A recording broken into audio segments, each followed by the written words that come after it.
raak sit, vandag is dit anders te.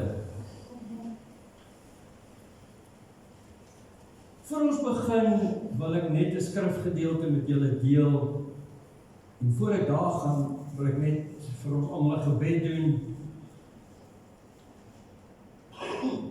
Toe ek hier staan,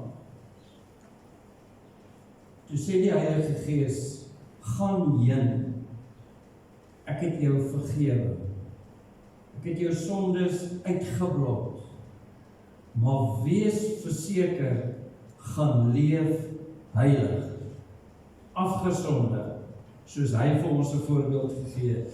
Kom ons sluit die oë. Dankie ons Vader dat ons nou U om hulp kan roep en sê, Aba Vader, kom en openbaar U self nou wanneer ons woord gaan lees en gaan deel met mekaar. U is lewendmakend saam met U woord. Dit wat U gespreek het, was so goed soos dis gedoen. Help nou dat ons verder U sal leer ken.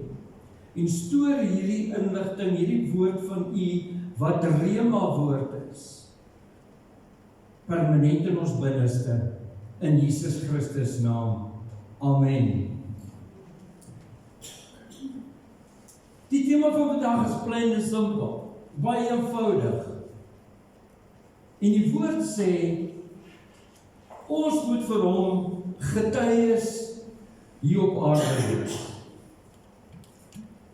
En ek het 'n gedeelte gekry van Paulus, maar voordat ek by Paulus uitkom, wil ek hierdie gedeelte met julle deel, en dit is, as jy dit nou search op die app, dan sê hy, exact the same. Of hy gee vir jou 'n intelligence result. So hy gee vir jou iets wat amper soos presies daai woorde is wat jy gesoek het, of hy gee vir jou the exact same thing. En so het hy hierdie woord vir my gegee wat as exact the same thing is. En dit is in Handelinge 1. En hier is Jesus nog lewendig. En hy was hier op aarde. En dis voor sy hemelvaart. So jy kry die prentjie. En in Handelinge 1 vers 8 sê daar die volgende. Hy sê, maar julle sal krag ontvang wanneer die Heilige Gees oor julle kom. Kom.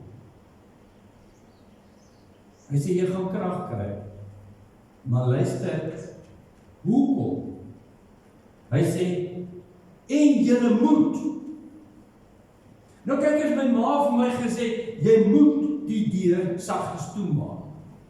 En ek het dit nie gedoen nie, dat ek geweet. Ek het dit nie gedoen soos hy gedink het, dit moet wees nie.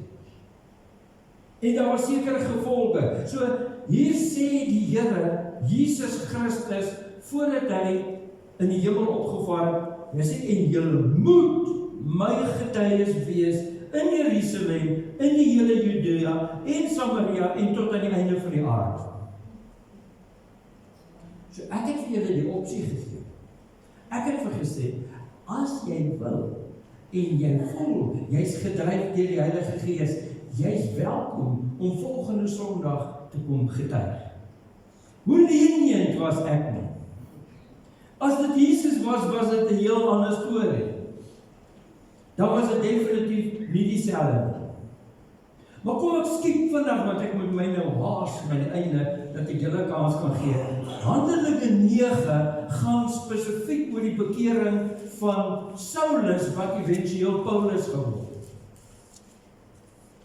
En iets spesiaals gebeur met hom op pad Damaskus toe, en ons weet dit, die volgende oomblik was daar 'n lig, en hy was te gronde, en hy was blind. En Jesus konfronteer hom, en hy sê, waarom vervolg jy my? En daar gebeur iets spesiaals daarna, en hy stuur arme Ananias, en Ananias gaan bid vir hom, en lê vir hom die hande op, en hy kan weer sien. Nee. Goed. Ek wil net hier met op dieselfde bladsy wees. Maar hier in Handelinge 21, later in sy jare, gebeur dit dat hy gevange geneem is. En hierdie hele gedeelte, hoofstuk 21 vanaf vers 27, hoofstuk 22, gaan daaroor. En in hierdie deel sê hy vir hulle, ek hou vas aan die gebeurtenis op pad Damaskus toe. Maar weet julle wat is die ironie? Op daai oomblik is hy gevangene geneem en hy's gekorner en hy weet, hy's kniediep in die moeilikheid want die Jode wil hom doodmaak. En nogtans sê hy, it's me. Ek het dit gesê en ek gaan dit bly sê. En ek gaan nog steeds getuig dat die Here Jesus Christus wel die Messias is en dat hy opgestaan het. Julle kry my idee. Get my as ek gekorrigeer. Halleluja, dit is Valentine. So, dit gebeur, né? Hier gebeur dit weer 'n keer. Hoofstuk 26. Paulus oor sy bekering. Die hele tyd maak nie saak wat sy ongemaklikheid, dat hy geslaan is, hy tot gestretch op 'n bank en hy's gevoete. Het hy getuig. Wie is eerste? Nou kyk al op jou. Wie gaan eerste praat? Elsie. Ek weet nie wie dit so gereël het nie, maar I don't care, is nie my call nie. Hier is nie vir jou 'n podium met 'n plek nie. Gelukkig vir selfone. So Elsie gaan met ons deel oor spesifiek, wag ek nie plek maak nie, kom maar. Oor 'n spesifieke getuienis en ek gaan luister. Elsie, welkom. Prys die Here vir jou getuienis.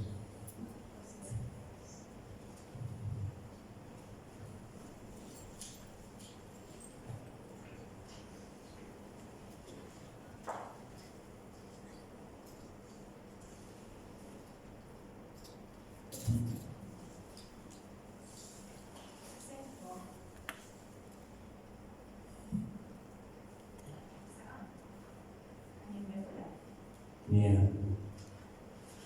Praat nie.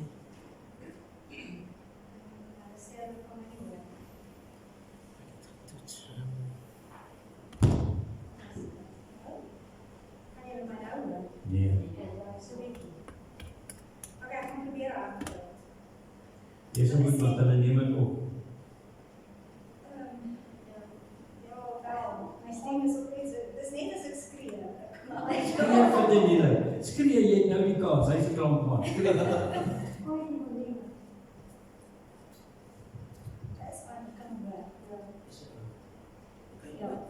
Goed, hulle sê ons Februarie maand is die maand van liefde.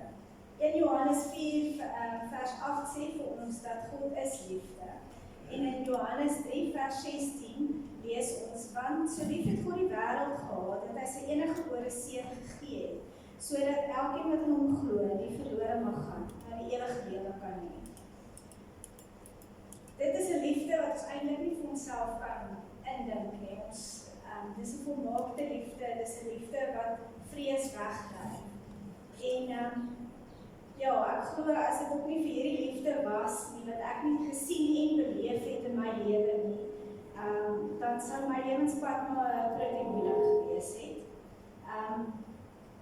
Want dit is net deur Jesus se volmaakte liefde, dat ek eintlik ons as huisgesin, ek, Danilo en die kinders, opstaande kan bly vandag. Amen. Dit is sy liefde, dat ons net gedra het tot hier. Ek gaan net so in kort gou vir julle vertel van ons, so 'n klein verhaaltjie van die afgelope 5 jaar. Ja, ek en Danilo het mekaar ontmoet toe ek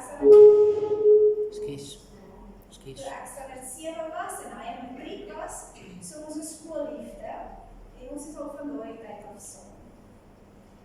Ons het albei groot geword in Brits en ek en hy het albei daar skool gegaan en ons is daar getrek. In 1992 het Danilo gaan studeer in vir onderwys. En hy was 'n verskriklike erge sportman. Hy was mal oor sport en hy was lief vir sy rugby, cricket, karate en hy het daai spesifieke jaar begin met gimnastiek. Nou, Danilo het al in 2009 was het hy sy hart weer gegee. So hy het ook al 'n pad saam met die Here van 2009 is. Maar soos die tyd nou aangestap het die lewe maar begin inhaal en sport het eintlik maar sy ultimate begin doen.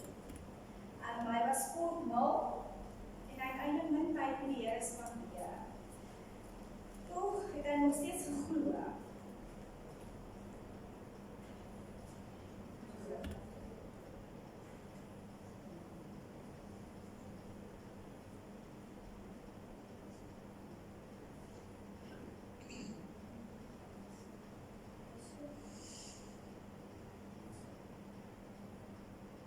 Gelukkig is julle oor in dieselfde size. Wys ons leer ons. Wys op self.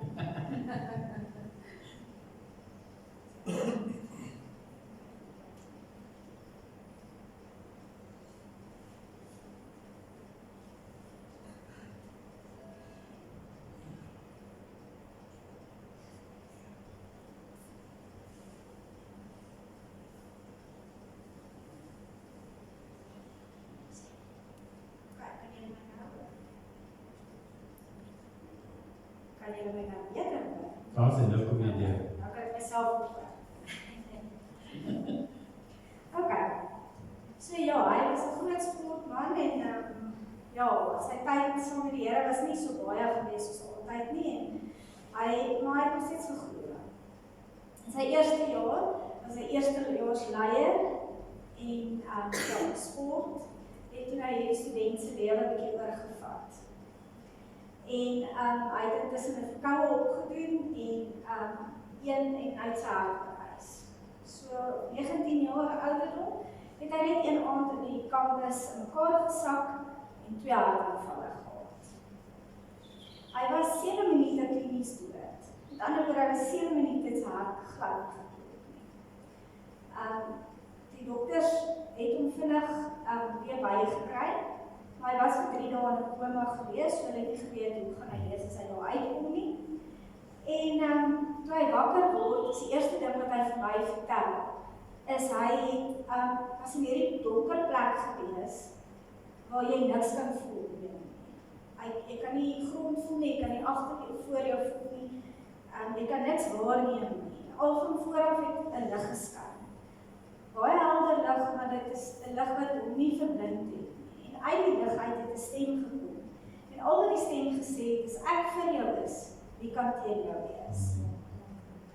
Nou, ek persoonlik was nog nie bekeer daai tyd nie, so vir my het dit nie eintlik sin gemaak nie. Ek was maar standaard gewees. So dit was vir my eintlik moes vreemd dat hy hierdie goed vir my vertel. En ek het eintlik niks daarvan gemaak. So, hy was eintlik opgewonde en hy wil dit almal deel en ek het eintlik sy vlammetjie geblus, want ek het dit afgemaak as 'n positiewe doel. En toe ek eers eintlik in my matriekjaar my hart vir die Here gegee het, ek het eintlik besef wat ek eintlik gedoen het om stil te hou oor dit die Here eintlik vir hom gedoen het. Maar so na sy hartaanval was hy soos 'n ou man, 'n 19-jarige se lyf. Hy het skaars 2 meter geloop, dan is hy uit asem en dan hy sit. So hy moes steeds op skool. En toe hy later begin werk. En soos die vyand net maar wil hê, het hy nou maar eers weer 'n draai in die wêreld bietjie gaan maak. In 1995 is ons getroud en ons het besluit om saam die Here te doen. 1999 is ons oudste dogter gebore en ons het daardie selfde jaar oor in die Dominion gegaan. Ons het die land deur getoer, deur toneelgroep met 'n toneelgroep, mimiek, danse, maar finansiëel was dit baie moeilik, daai stadium. So 'n klein babietjie gehad en stadium het ons net 'n bottel water in die yskas. Jy sorg net vir die baba, sy boeke, sy melk en sy alles, maar jy is ons nou moeilik belangrijk.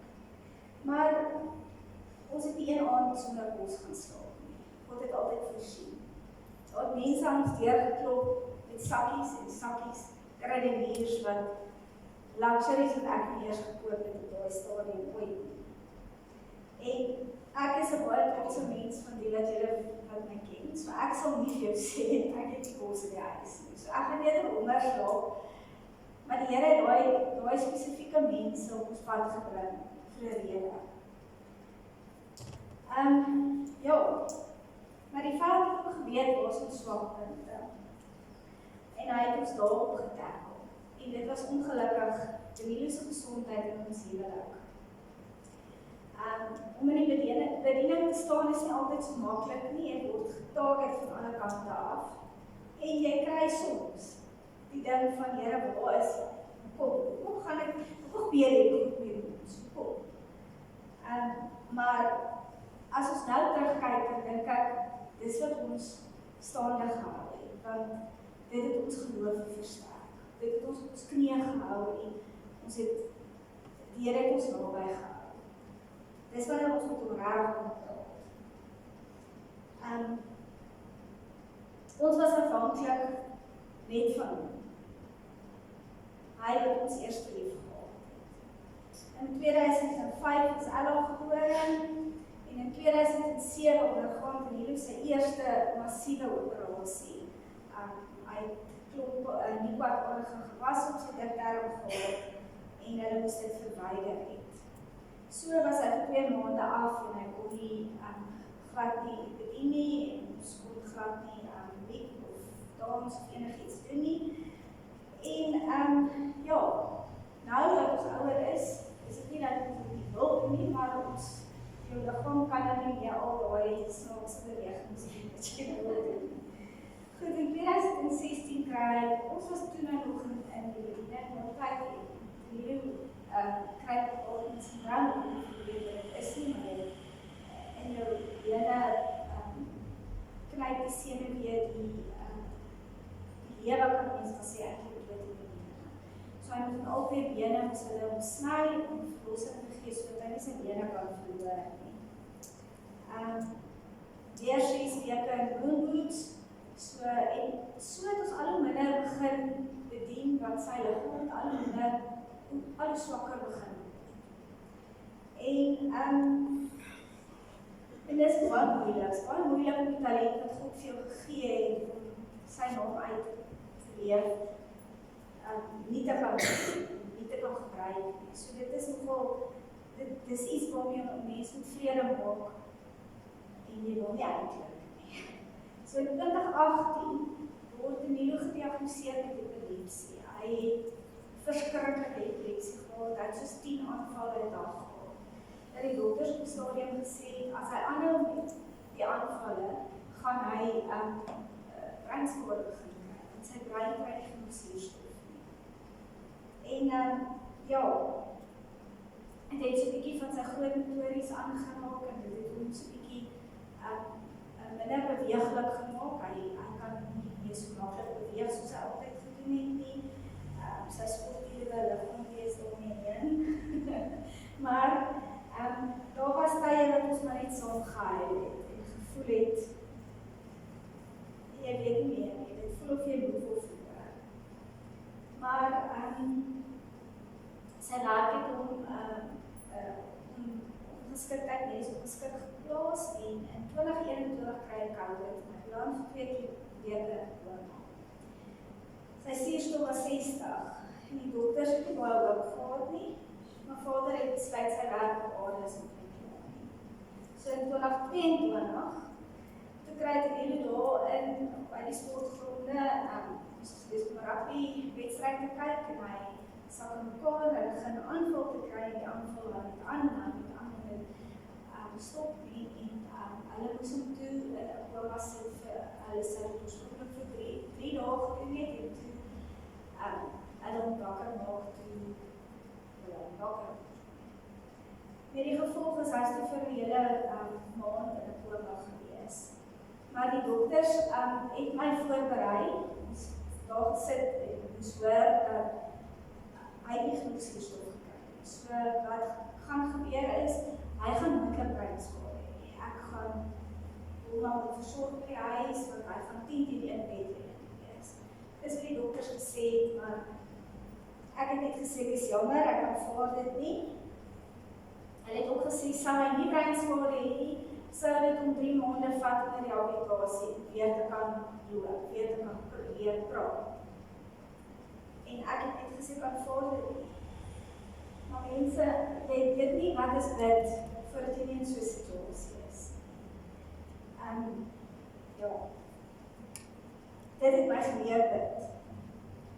En al wat ek kom vast, is die belofte, dat God vir die 19-jarige student 30 jaar teruggegee het en gesê, as ek vir jou is, wie kan teen jou wees? En ons het dan vastgehou. Hy het wakker geword, hy het ooma uit. Dit het hom, hy het geen breinskade nie. Soos in absoluut geen breinskade nie. Hy het gesê 3 maande in rehabilitasie. Hy is van daar af huis toe, 2 weke, saam met die fisio. En hy kan loop, hy kan praat. Dis net goed, dis net Gods liefde, en dis net hy wat dit ons kan doen. Ja, sy genade was ons groot, en sy liefde nog groter. Ons sou nie hier uitdraag doen, as dit nie vir die Here se liefde was. En ja, ek wil altyd vandag sê is, as jy nie hom gekies het, as jou verlosser en salig gemaak het, dan kan ek nou vir jou sê, die vyand wil goed op jou pad bring, dat jy nie kan hanteer nie. Dit is net Jesus en sy genade, wat vir ons deur hierdie dinge gedra het. Dit is absoluut God se werk, en sy onvoorwaardelike liefde, en ons kan net sy naam prys. En as die Here vir jou belofte gee, hou vas aan die belofte, moenie dit los nie. En herinner jouself elke dag aan die belofte. Staan jy daar? Denise, kan jy my join nie op die voorwacht?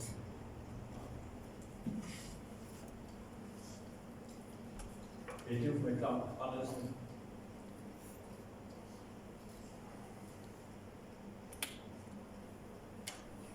Klink het so, daar sy. Verstaan nie die.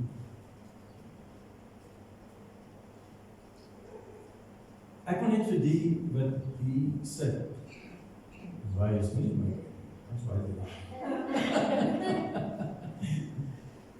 En vir die opname, wil ek net wys, dit is normaal, die leefbaarheid na al hierdie dinge. Ons het 'n nuwe dokter in die dorp, en hy het nie agtergekom, as ek reg. Ons het daar op die stoep gestaan, toe sê, wat dan? Hy het 'n ander stelling gemaak, en toe sê hy vir hom, wat het jou wat is die? Kan julle sien, hy kan praat, nee, so die wat die videoklip ook luister, niemand kan praat, hy kan beweeg, hy kan loop, en hy kan die vrou gelukkig hou. Dis Valentine's naweek, en sy glimlag verskriklik, en sy awesome geprys worship, is 'n private joke. Baie dankie, Elsie, baie dankie Danilo. Julle kan gesit, en dan vra ons die volgende, sal jy net die gespe doen van die microfoon, dat sy ook net dan duidelik is. Ek het daar nog iets sê.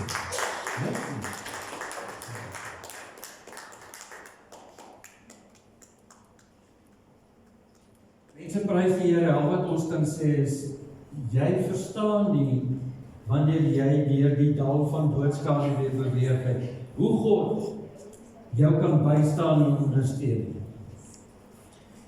Hierdie vrou het nou die dag gesê, sy het nie eintlik 'n storie nie. En die volgende oomblik sien ek op Facebook, daar's foto's, daar's net so 'n lange storie. So sê ek, wat bekeer jou? Is die plekkie hier waar jy aanbid eenvoudig, of waarom wil jy nie gekom getuig nie? En ons het gesê, ons manne, hoa, jy sal daar wees. Nicolien, baie welkom, en deel met ons jou storie.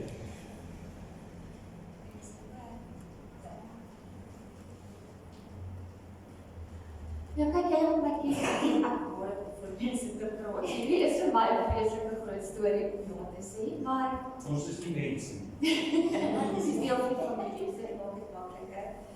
Ek het net 'n kort opsommetjie gemaak want ek kan regtig baie praat, maar my storie het ek nou begin waar ek by die kanker gediagnoseer is.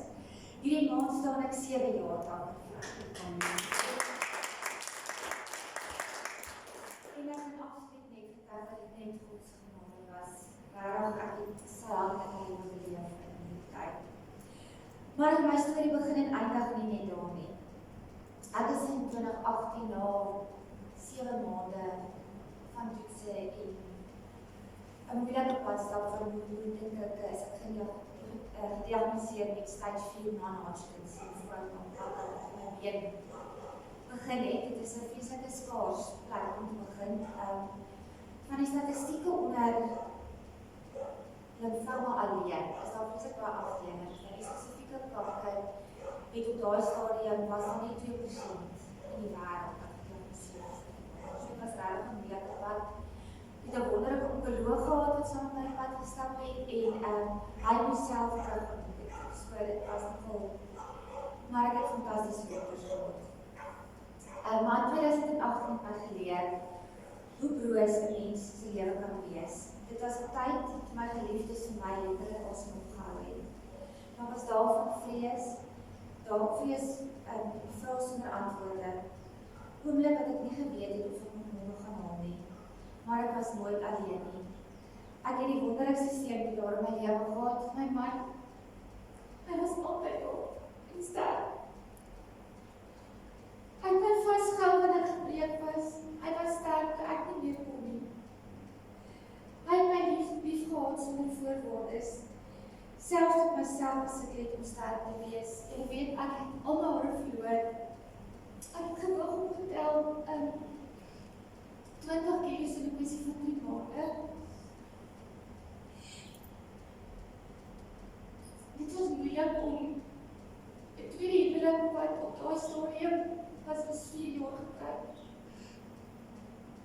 Ek wil nie jou man moet sien nie. Dit vat maar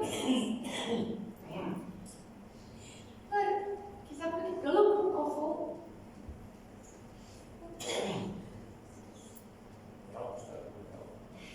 Excuse sorry. Geen probleem.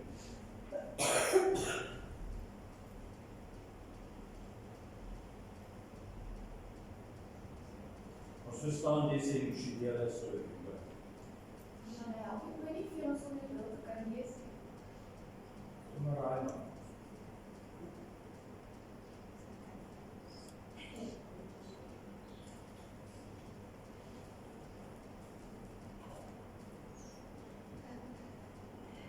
Die moeilike deel was om my kinders sterk te bly. Ons is 'n samengestelde gesin, so dit was 2 seuns en my 2 meisiekinders. Hulle was self, Kyla was nog laerskool. Sunay het net graad 8 begin. Hulle was regtig my lig in die donker dae. Hulle was my rede om aan te hou veg. Ek het nagehemel, dis ek nou, het ek gelê en slaap die oggende 12 uur die wekker afgegaan, opgestaan, gaan shower, gemake-up, pryk opgesit, dis die kinders van skool afkom, dat ons so normaal as moontlik kan voortgaan. Maar dit was my rede om vas te hou as my geliefdes. My herinneringe dat hoop altyd sterker is as vrees. Soveel familie en vriende het my leer gedra, deur gebede, saamhou, inspirerende boodskappe, liefde en omgee. Hulle het my selfs gedra, selfs wanneer ek self nie geweet het hoe nie. My sussie en Heidelberg se Bybelgroep het my gebed opgedra. Soveel mense het boodskappe gestuur van wie jy dit eintlik nie verwag nie, wat ek mens gedink het, en dit het soveel beteken. Maar net toe ek kon dink ek kan weer asemhaal, het COVID gekom. en ons was in lockdown. Na amper 'n maand en 'n half sonder inkomste, want ons het 'n familiebesigheid, het ons gedink dit teken keer terug na normaal toe, of soos ek sê, 'n nuwe normaal. Dit was ons familiebesigheid, die eerste besigheid in Frankfurt waar personeel positief getoets het vir COVID.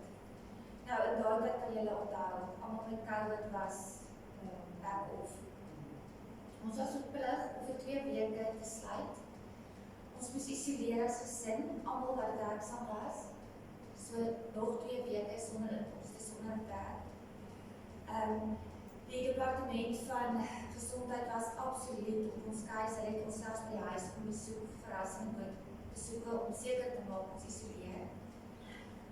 Ons was 'n besigheid wat moes twee om te soek vir die regte chemikalieë om te sanitize, ons die hele besigheid sanitize, en daar was voorskrifte en dit was 'n verskriklike pad om te stap. Maar weer eens het ons opgestaan na onsekerheid, finansiële druk, die gerugte en dan natuurlik die gewig en verantwoordelikheid wat baie swaar op ons gerig het. Maar met slegs God se genade is ons daardeur. Daarna kom 2021. Ons is daai tyd net ingetrek in 'n nuwe huis. Donovan is verloof, hy begin 'n nuwe paadjie, Anthony het op sy eie ingetrek in 'n woonstel. Die kinders het toe gaan skool. Ons het regtig weer begin voel die lewe daar normaal.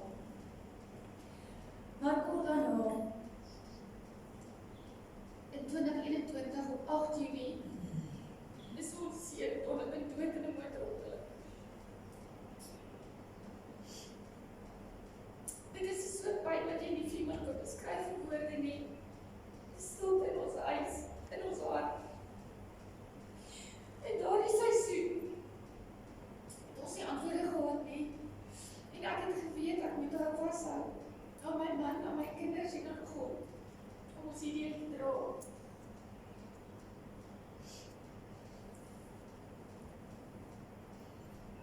Ekskuus jy, dit is selfs baie daar nog nie meer maak nie. Die verlanging na hom bly groot. Maar ons het besluit. Hy sal voortleef in ons harte. Hy is nog steeds deel van ons praise. Ons lag, ons gesels, liedjies luister. Bring ons altyd op hom. En hy is nog steeds deel van ons. Dit sal hy altyd wees. Intussen, ek gaan dit losgemaak om eendag sy storie te deel. Is maak ook gerealiseer met die empatie. Dit is 'n spiersiekte wat die langsenuwees in jou liggaam teiken. Dit begin met sy voete. Hy het 'n konstante brand, pyn, sensasie, dooie gevoel, soos van die hande doodgesit het. Nou, hoeveel doktersbesoeke en toetse is dit gediagnoseer, dit is wat dit is. Dit is geen genesing daarvoor nie, jy kan nie die simptome behandel.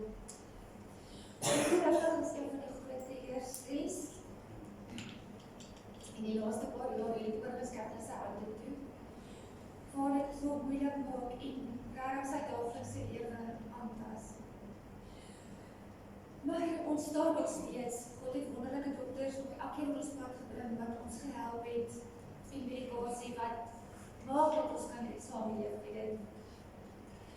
Na COVID se druk en alles wat ons is, moes ons nog een paadjie stap. In 2023 is ons ongelukkig ons familiebesigheid se deure sluit en likwideer. Na COVID wat 'n groot rol geëis het en ongelukkig verkeerde mense wat misbruik in die besigheid. Maar dit was 'n familiebesigheid wat ons maak se paal probeer en dit wat daar opbou, dit was 'n vreeslike moeilike tyd om die besluit te moes neem om te rekal, maar ons moes om te kan voortgaan. Het ek gesê, dit is nie net 'n besigheid nie, maar dit was jarelange se drome, opofferings en herinneringe. Ek het geleer dat verlies nie net mense vat nie, dit vat sekuriteit, dit vat planne, dit vat die prentjie wat jy vir die toekoms gehad het. Maar hier is dit nie. Maar hier is wat dit nie kon vat, ekskuus. Dit kon nie ons geloof vat nie. Dit kon nie ons huwelik breek nie. Dit kon nie God se hand in ons van ons lewe afhaal nie. Daar was dae dat ek nie sterk genoeg gevoel het nie, selfs vandag ook. Baie dae wat ons gevra het, Here, hoekom? Maar selfs toe my geloof gewankel het sy genade nie gewankel nie. Hy het ons nooit gelos nie. Vandag staan ek hier, nie omdat my pad maklik was nie, maar omdat God getrou was. 7 jaar kankervry, 'n hart wat rou ken, 'n gesin wat sonder seer staan, 'n huwelik wat vasgehou het, en 'n God wat staande gehou het. Ek het sagter geword, ek het sterker geword. Ek het geleer om elke asemtuig met genade te sien. Hierdie Februarie vier ek nie net oorlewing nie, ek vier liefde, ek vier geloof. Ek vier dat God steeds wonderwerke doen, soms in genesing, soms in dae en dra van krag. As jy vandag deur storm gaan, hou vas. As dit vir jou voel,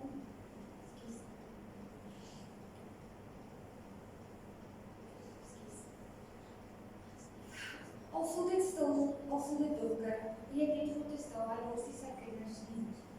Ek het 'n Bybelversie gesoek en ek het 'n paar afgekom, maar hierdie het vir my uitgestaan en dit het vir my gevoel, ons het deur waters en vuur gegaan, kanker, verlies, finansiële storms, maar ons het nie ondergegaan nie, God was by ons. Jesaja 43:2. Wanneer jy deur die water gaan, is ek by jou, en deur die riviere, hulle sal jou nie oorstroom nie. Wanneer jy deur die vuur gaan, sal jy jou nie brand nie, en die vlam sal jou nie aansteek nie. Dankie dat ek was twee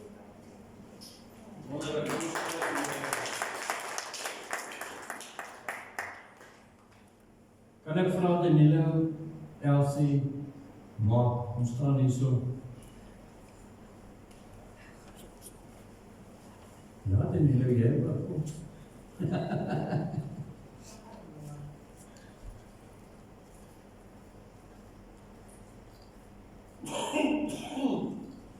Ek weet, na ons hierdie storie ding gedoen het, dis goddelik, dit moes so gewees het, en ja, ons mans, ons sal eendag ook kry, kans kry, sal ek saam met die voorwees. So, aanvaar het so, maar ek wil hê, die Here wys, ons moet dit hele 4 hier in die middel staan, en almal wat so voel, ons maak 'n kringetjie om hulle, en ons bid saam, ons vra God vir protection, en 'n uplifting energie, en 'n beskermingsenergie. Kom wees getrou, weet nou, wat is, ons is almal kinders van die Here, ons is een familie, ons staan net hier so op politiek.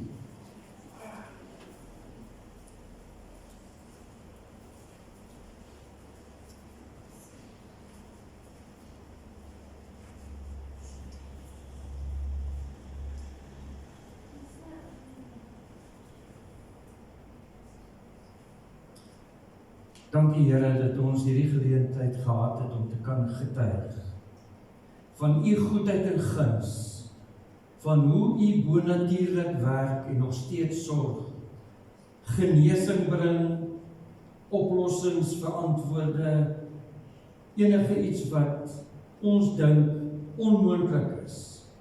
Wanneer ons op 'n punt is van ons weet nie meer verder hoe nie, dan is ons op die regte plek. Dan kom u net en u sê, my kind, kom ons doen dit so. Dit is hoe ek gaan ingryp en dis hoe ek gaan onderneem om jou in hierdie situasie te dra. Jou te ondersteun, te versterk, te bekragtig en by te staan. Dankie dat u Heilige Gees gestuur het as 'n vertrooster, as 'n bystand, as 'n helper, as 'n advokaat, as 'n regter, as alles wat ons nodig het. Want dan weet ons, met u is ons tot alles in staat. Behoed en bewaar elkeen wat nou hier staan, en so ook hierdie 4 persone hier in die middel van hierdie kring. Ons kom en ons sê, Here, laat u engele die vyand afweer in Jesus Christus naam. En ek kom spreek dit oor elkeen hier teenwoordig en die wat ook nie hier kan wees nie. Beskerm, behoed, bewaar hulle en keer dat die vyand nie mag steel, slag, plunder en verwoes nie in Jesus Christus naam. Amen. Baie dankie Here. Kom ons gee eer aan die Here. Ja, mag.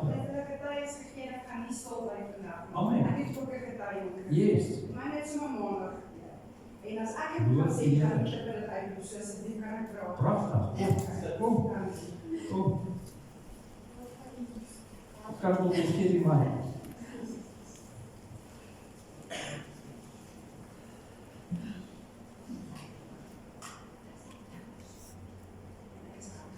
Nee, sit.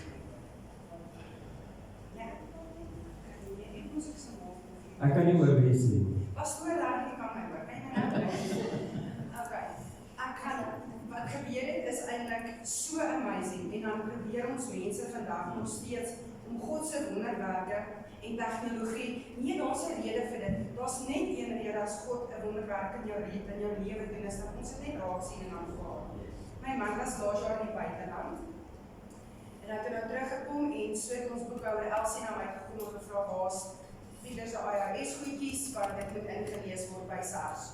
So vertel almal vir my, nee, moet dit nie doen nie, almal werk in die buiteland, tax code. Okay, gaaf, onmiddellik.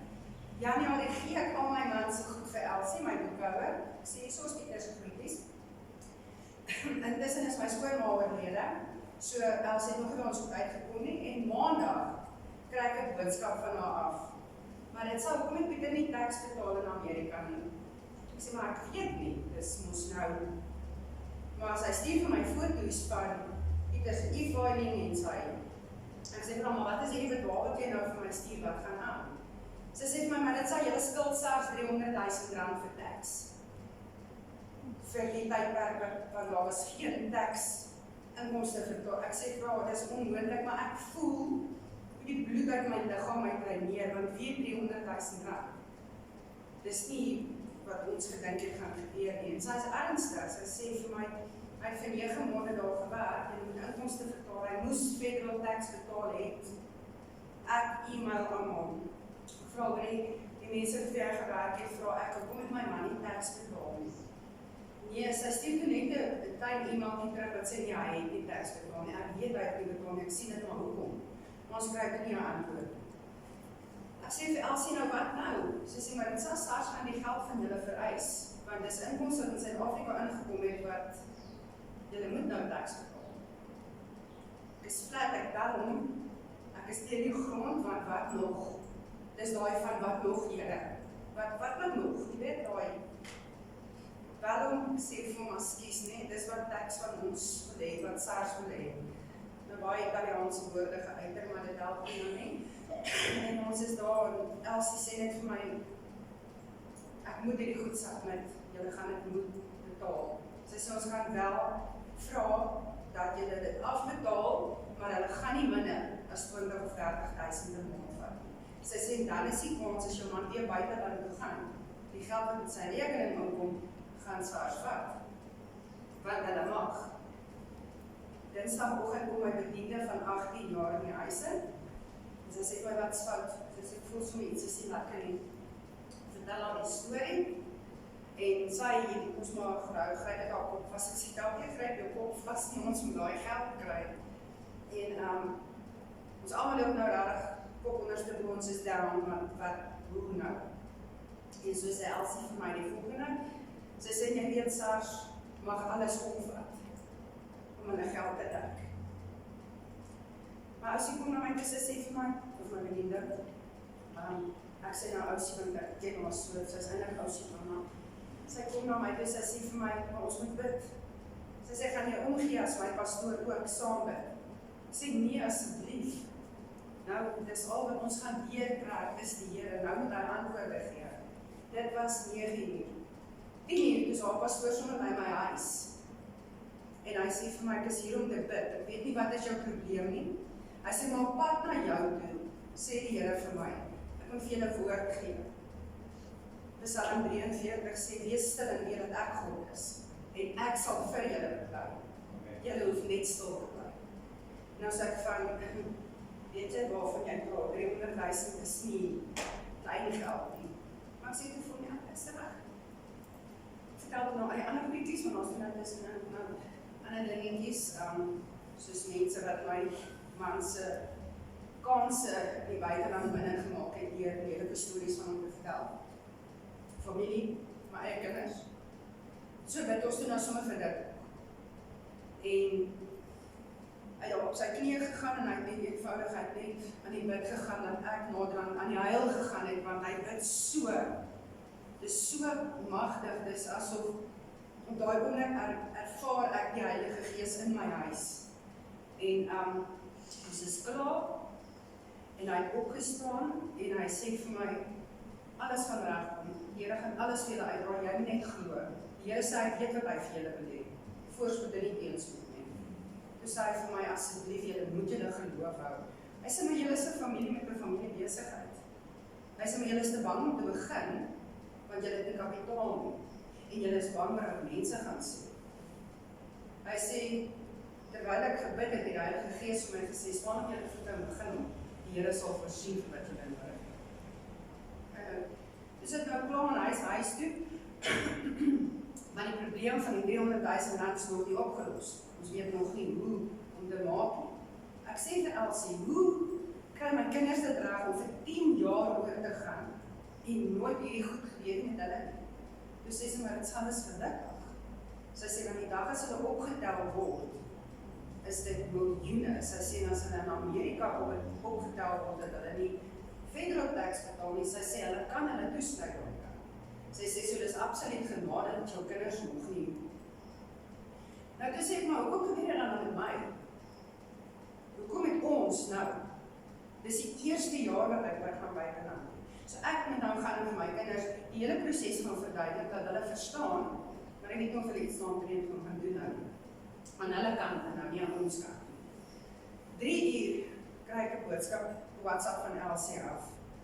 Weer 'n prentjie van die screen van die komputer wat sy nou ingelees het en nog 'n bedrag en ek is net van ek kan nie meer nie, want nou bel ek ook. Sê Elsie, wat se bedrag is die wat jy nou weer van SARS afstuur?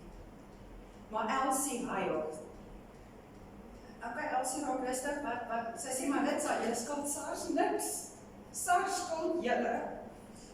Ek sê, van moet jy dit reg gekry? Jy het vanoggend vir my die goed gegee. Sy sê, ek weet nie. Sy sê, dis hoekom ek huil. Sy sê, want ek het so pas 'n wonderwerk van God ervaar in my eie huis. Sy sê, hier is julle screenshot. Sy sê, ek stuur vir jou alles wat ek nou gaan submit. SARS skuld ons en ons nie vir SARS nie. Deur gebed het God 300.000 rand omgedraai dat ons uitkry en nie hoef in te bekom nie. En al wat ons moes doen was om stil te bly en net te sê, Here, veg jy vir ons, want hy weet, die Here ken ons omstandighede. So nou as die Here 300.000 rand wegvat, hoeveel meer kan hy vir ons almal doen? Ons net begin glo in wonderwerke. Ons sien dit elke dag. Ek moet iemand anders oor hierdie selfde wonderwerk praat. Ag nee, dit was 'n tegniese fout aan jou boekhouer se kant. Nie worry nie. Ja, my groot boekhouer, my God het besluit. Jy sal dit nie betaal nie. Yes. En amen. Ons het dit betaal.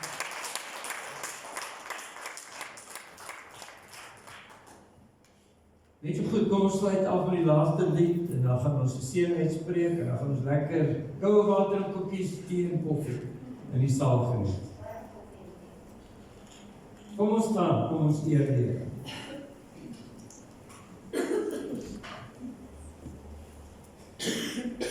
Hierdie liedjie sê, verbly jou in die Here, verbly jou vir dit wat hy doen en reg kry en vir wat hy doen. Ja.